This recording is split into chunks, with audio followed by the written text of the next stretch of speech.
Getting a child ready for school is every mom's headache, but for some, it's worse than for others. You know, baby, I'm gonna need you to wear that vest today.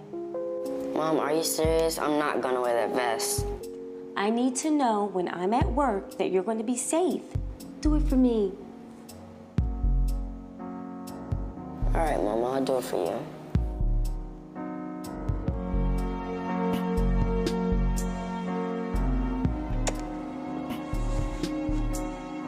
Children's bulletproof vests are already on sale. You can choose from black, blue, red, and gray.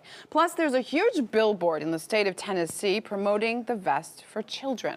Well, you can't buy it. It's fake. The clip we saw and the image on the billboard are part of a Vest or Vote campaign in the U.S. It basically tells Black Americans to either be more active in U.S. political life or run a risk of getting shot. Joining me tonight to talk about this is Solomon Kamajan, a radio host and activist. Thanks for being with us. Has it really gotten to the point that people are thinking of using bulletproof vests to protect their children? Yeah, I mean, especially if you're looking at protecting their children from the police, I think it's par for the course. I mean, you know, parents are at their wits' end in terms of trying to figure out how and how to navigate themselves, you know, through this whole process. You see, you know, 7-year-old black children, black girls, like in Detroit, Michigan, a few years ago, Ayan Stanley Jones, you know, shot while she was sleeping on her grandparents' couch. You know, you see Delonte Rawlings from Washington, D.C., who was shot in the back numerous times by D.C. police, off-duty police, D.C. police officers while he was riding his bicycle. And so these things are happening over and over again. So while activists continue to organize, and parents who are a part of that process, you look at Trayvon Martin, you look at Mike Brown, parents are trying to figure out how to protect their children from an outfit, an organization that allegedly is supposed to be there to protect the interests of the community. But that's not the case when you look at those communities who are black and brown. Yeah, just recently, of course, overnight, that leaked autopsy of Mike Brown's shooting, basically clarifying that he was shot in the head 3 times. But Solomon, if we take a look at numbers of other countries, take a look at these statistics. Japan and the UK at 0 police shootings, Germany at 8, the US has 409 police shootings. These are the statistics for the latest available year.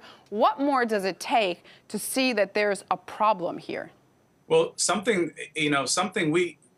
that's an excellent question. Something that we did at Your World News.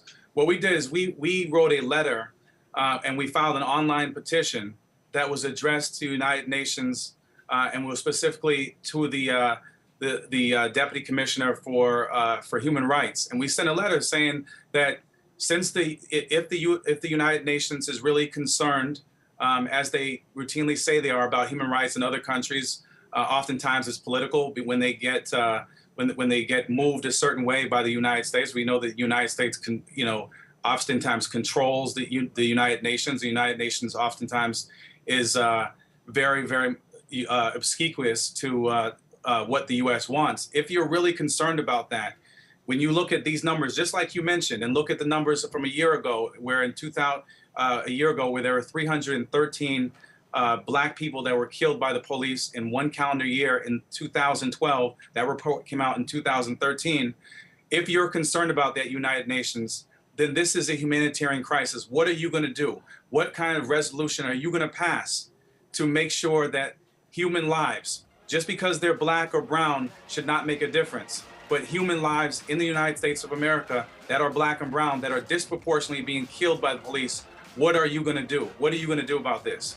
And so that's something that we did at Your World News. But activists, continue to work. We see the steadfast organization that's going on in the ground in Ferguson, where people are trying to do everything from tapping into the local political framework, as well as looking at the broader political framework, looking at the United States government, and trying to apply pressure from that standpoint. But it's a very loaded question, no pun intended.